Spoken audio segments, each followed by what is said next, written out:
로마서 9장 14절부터 18절 말씀까지를 함께 봉독합니다.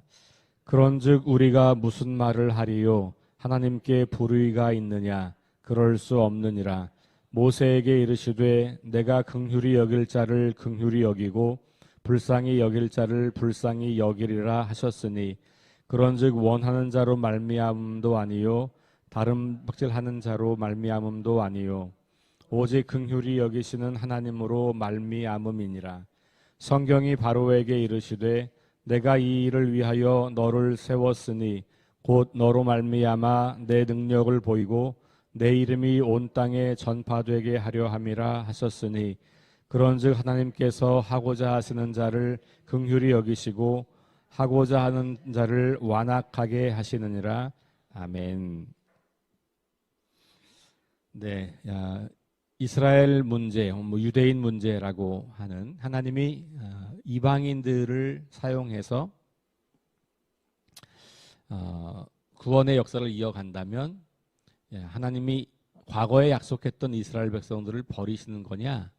그 유대인 문제를 우리가 지금 9장부터 11장에서 다루고 있다. 그렇게 말씀을 드렸고 우리 지난 시간에 어제 6절부터 13절 말씀을 가지고 첫 번째 질문, 하나님이 이스라엘을 패하셨는가? 하나님의 말씀을 패하셨는가? 약속의 말씀을 폐기시켰는가? 그거에 대해서 아니다, 이런 말씀을 했죠. 그러면서 하나님께서 주권적인 선택을 가지고 그 약속을 이어갈 사람들을 계속해서 이어가고 있다.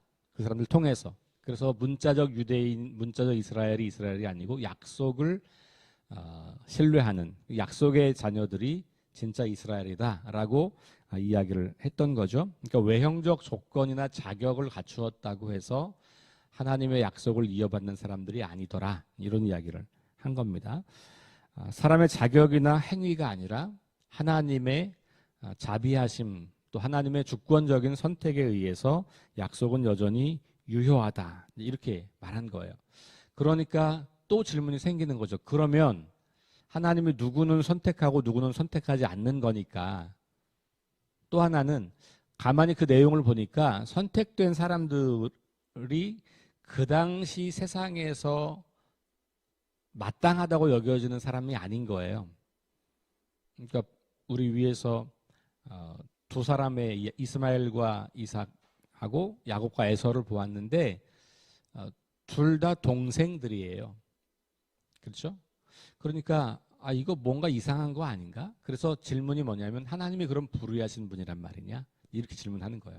여기 불의하다라고 하는 말은 공정하지 않다는 말로 번역할 수도 있는 단어예요.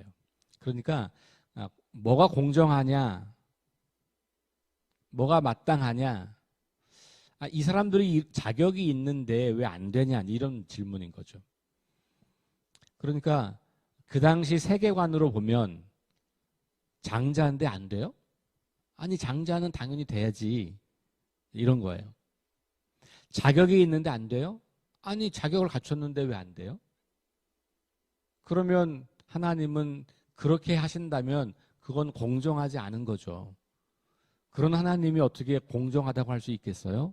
이미 사회적으로 합의가 되고 사회적으로 다 인정이 되는 기준이 장자인데, 아니 그 장자도 그 아들에 속하지 않는다면 그건 이상하죠? 이렇게 질문을 할 수 있는 거죠.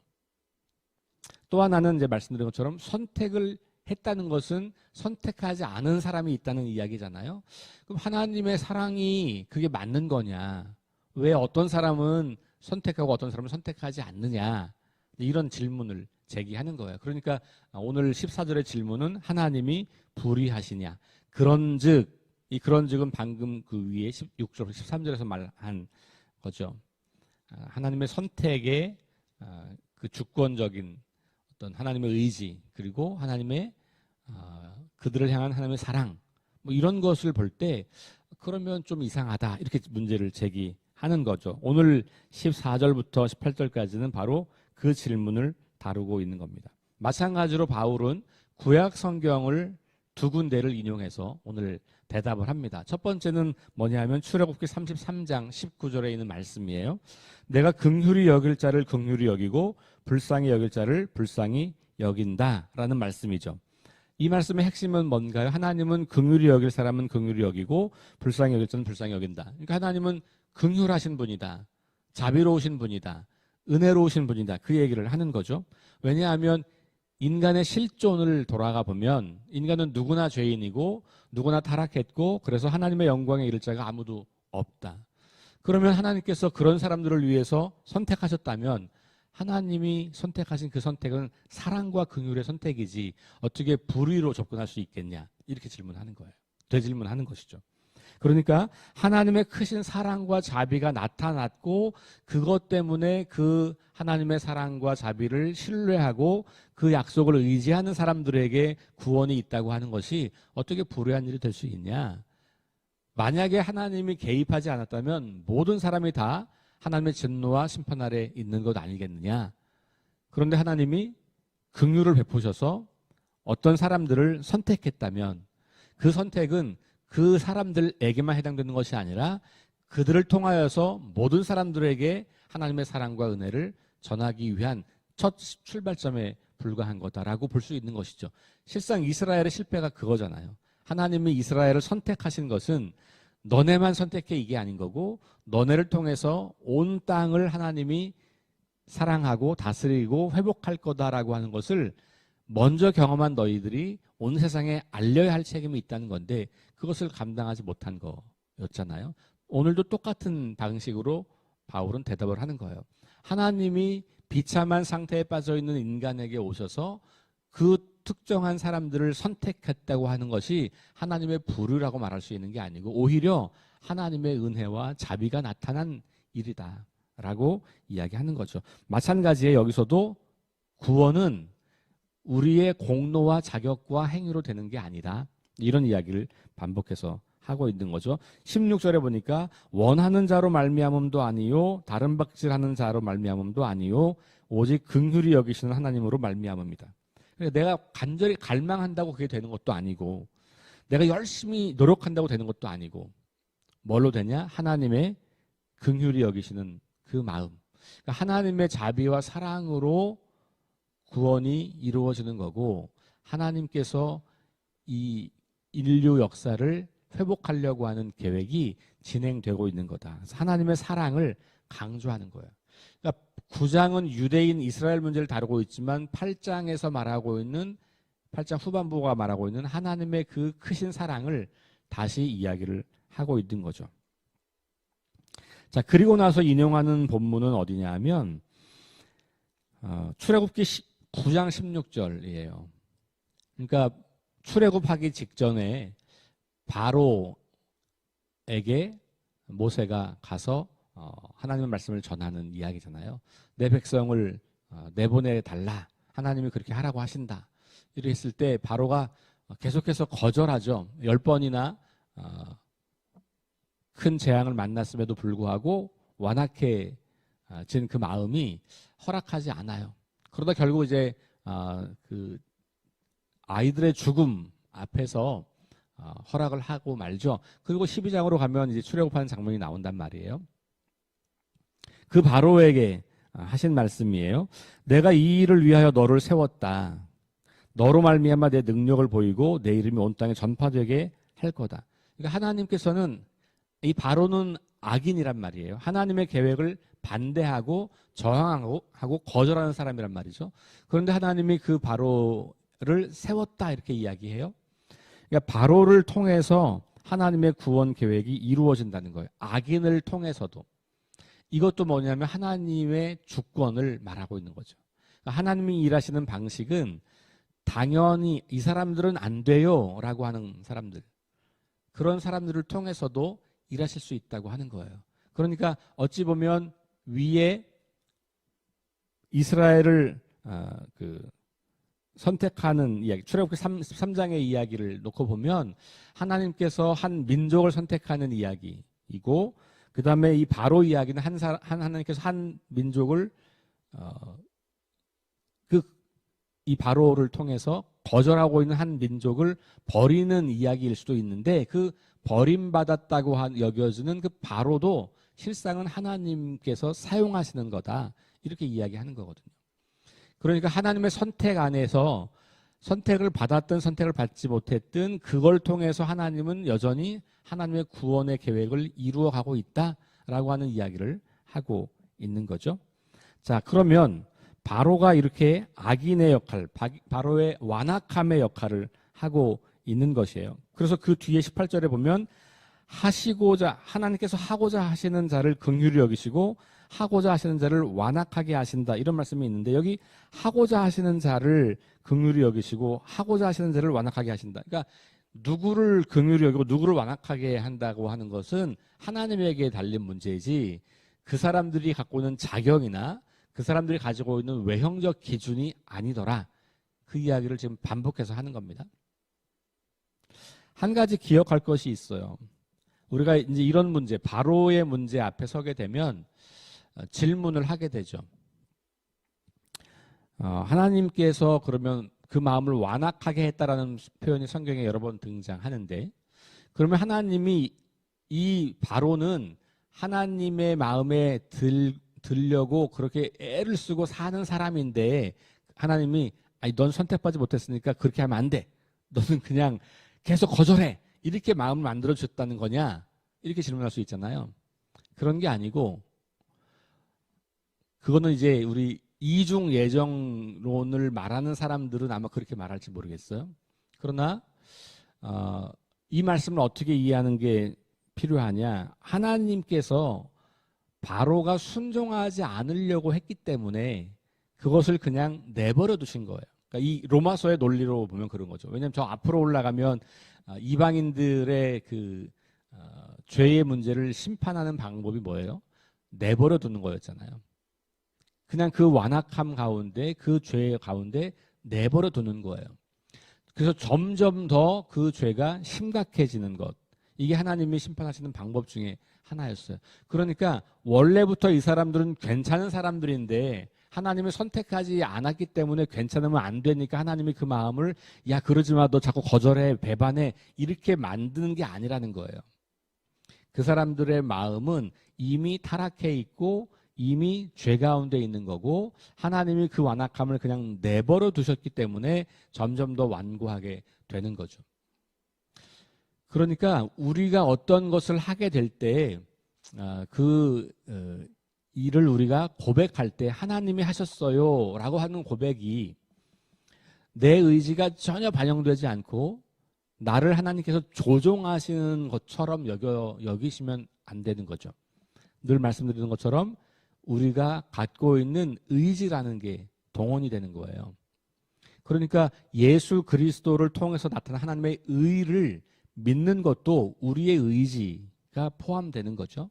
하나님의 행하신 일이 무엇인지를 알고 깨닫게 되니까 그 전에 그 하나님이 정말로 필요하다는 것을 내가 깨닫게 되니까 내가 하나님 없이 어쩔 수 없이 망가질 수밖에 없고 하나님의 진노 아래에 있는 그 불쌍한 존재라는 것을 깨닫고 나니까 그런데 그런 존재 가운데 하나님이 먼저 찾아오셔서 우리를 구원하셨다고 하는 놀라운 사실을 발견하고 나니까 우리가 그 사실에 반응하는 거거든요.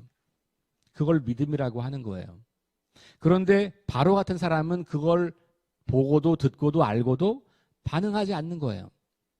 그 의지가 작동되고 있는 거고 하나님은 그 의지를 조작하는 게 아니고 그 의지대로 결정하고 진행하는 것을 보고 계신 거죠. 그러니까 바로가 워낙 원래 좋은 사람인데 하나님께서 악역을 만들어 놓은 게 아니라는 거예요. 모든 인간은 다 하나님 없이 죄에 빠진 상태로 살다가 하나님의 심판과 진노를 받게 되어 있는 거잖아요. 그러니까 이미 불순종의 영에 사로잡힌 상태인 거고 바로가 바로 그런 사람인 거예요. 자, 문제는 하나님은 모든 사람에게 기회를 주시는 거예요. 하나님의 그 크신 사랑은 모든 사람을 위한 사랑이지 선택된 소수의 사람들만을 위한 사랑이 아닌 거잖아요. 예수님께서 죽으신 것은 모든 인간을 위해서, 온 세상을 위해서 죽으신 거지 미리 선택된 소수의 사람들만을 위해서 죽으신 게 아니거든요. 그렇게 믿는 사람들이 있죠. 그러나 우리는 그렇게 믿지 않아요. 하나님께서 모든 사람을 사랑하셨지만 그 사랑을 거절하거나 그 사랑에 반응하지 않고 계속해서 나는 그건 모르겠고 그냥 내가 살던 대로 살 거야 라고 하는 사람들을 하나님은 어쩔 수 없이 그냥 놓아두시는 것뿐이에요. 그래서 이 마음을 완악하게 했다라고 하는 것을 그렇게 이해하시는 것이 필요하다. 자, 결국 그것도 역시 하나님의 사랑 가운데 있는 거다. 하나님의 자비하심과 긍휼 가운데 있는 거다. 그래서 하나님은 불의하신 분이 아니고 그 불의한 사람들을 그냥 불의함 가운데 두시는 분이지 하나님이 불의한 게 아니다 라는 것을 이야기하는 거죠. 인간이 불의한 거고 그 불의함을 하나님은 그냥 놓아두신 거고 오히려 그 불의함 가운데 있는 사람들에게도 하나님께서는 긍휼을 베푸시고 자비를 베푸시는 분이다. 그가 이 논리대로 말하면 이렇게 선택받지 못했다라고 하는 것은 그가 하나님의 사랑과 자비를 받아들이지 않은 결과이다라고 이야기합니다. 결국 똑같은 이야기를 하는 거예요. 누군가 선택된다면 그것도 하나님의 자비와 긍휼에 근거한 것인지 그가 가지고 있는 자격, 그의 공로 이런 것은 아니다라고 하는 이야기를 다시 이야기합니다. 그러니까 바울은 이스라엘 백성들도 똑같다는 얘기를 계속 하는 거예요. 너희들도 그래서 너희가 이미 먼저 하나님을 알았고 율법이 있고 뭐 할례를 받았고 그런 자격이 있고 우리는 유대인이고 그래서 그것 때문에 우리가 하나님의 자비와 긍휼을 받는 게 아니다라고 하는 것을 말해주고 있다라고 보면 되겠죠. 자, 어제와 똑같습니다. 오늘 우리들 이게 결국 이 유대인 문제를 다룰 때는 우리가 어쩔 수 없이 먼저 믿은 우리가 우리 스스로를 바라보는 관점으로 이 본문을 좀 해석할 수 있어요. 우리도 수없이 많은 자격을 이야기하잖아요. 난 이런 자격이 있는데, 그렇죠? 내가 어떤 직분을 받았는데, 내가 뭐 얼마나 헌금을 했는데, 내가 시간을 얼마나 들였는데, 내가 하고 있는 모든 것을 다 모아서 다 자격을 갖다 붙이는 거예요. 내가 이 교회를 얼마나 나왔는데 뭐 이런 이게 다 자격이에요. 그러나 하나님은 그런 자격 때문에 우리를 보시는 게 아니다라고 하는 거죠. 하나님이 그 모든 것과 관계없이 우리의 비참한 상태에 찾아오셨던 그 하나님의 크신 사랑과 자비와 긍휼 우리가 거기에 어떻게 반응하느냐 그것으로 하나님은 우리를 보신다라고 하는 것을 말하고 있고 먼저 된 자의 기득권을 내려놓는 것이 굉장히 중요합니다. 예수님도 똑같이 말씀하셨잖아요. 나중된 자가 먼저 된다. 먼저 된 자가 나중된다. 근데 우리는 먼저 된 자의 그 자격을 지나치게 강조할 때가 많죠. 그러면서 그것으로 마치 나는 의롭고 너는 불의하고 이렇게 나는 괜찮고 자격이 있고 넌 자격이 없고 이렇게 우리가 하는 거죠. 그러니까 나 자신에 대해서나 상대방에 대해서나 하나님의 자비와 긍휼로 보지 않고 내 생각과 내 기준과 내가 생각하는 자격을 갖다가 사람들을 평가하고 나를 평가하는 그것이 구원의 문제에도 마찬가지지만 우리 일상의 삶에서 신앙생활을 하고 또 교회 안에서 하나님 앞에서 나를 내어놓고 세우려고 할 때에도 우리는 그런 모습들을 많이 보게 된다는 것을 생각해 볼 수 있습니다. 다시 한번 겸손하게 하나님의 그 주권적인 사랑과 그 주도적인 자비와 긍휼 앞에 겸손해지는 저와 여러분 될 수 있기를 주의 이름으로 축원합니다. 기도하겠습니다. 하나님, 오늘도 이스라엘 문제를 바라보면서 핵심은 하나님의 긍휼하심과 하나님의 자비하심 거기에 있는 것을 다시 확인합니다. 우리가 아무리 이런저런 자격을 주장한다고 하더라도 그것이 우리를 하나님께로 인도할 수 있는 것이 아님을 다시 깨닫습니다. 우리는 때때로 내가 가지고 있는 자격들을 모아서 내가 의롭다고, 내가 구원받을 만하다고, 나 정도면 괜찮은 거라고 그렇게 자랑을 하거나, 아니면 그것들을 갖고 있지 않은 사람들을 향하여서 너는 그래서 안 된다고, 너는 그런 자격이 없다고, 너에게는 하나님께서 더 이상 사랑을 베푸지 않을 거라고 그렇게 다른 사람을 비난하고 정죄하고 판단하는데 사용하는 것은 아닌지 돌아봅니다. 겸손히 우리의 모든 자격과 공로를 내려놓고 오직 하나님의 자비하심과 긍휼하심을 힘입어 하루하루를 살아가며 그렇게 나를 대하고 그렇게 사람들을 대하고 그렇게 하나님 앞에 우리의 믿음을 반응할 수 있도록 인도해 주옵소서. 예수님 이름으로 기도합니다. 아멘. 우리 주보에 있는 기도 제목 4가지 합심해서 함께 기도하겠습니다. 성령의 능력으로 하나님 나라를 증언하고 살아내게 하소서. 하나님 말씀이 기준이 되게 하소서. 질병과 연약함으로 고통당하는 사람들을 치유하여 주소서. 전쟁과 자연재해와 가난과 억압으로 고통당하는 지구촌 이웃들에게 은혜를 베푸소서. 4가지 함께 합심해서 기도하고 개인 기도하고 돌아가겠습니다.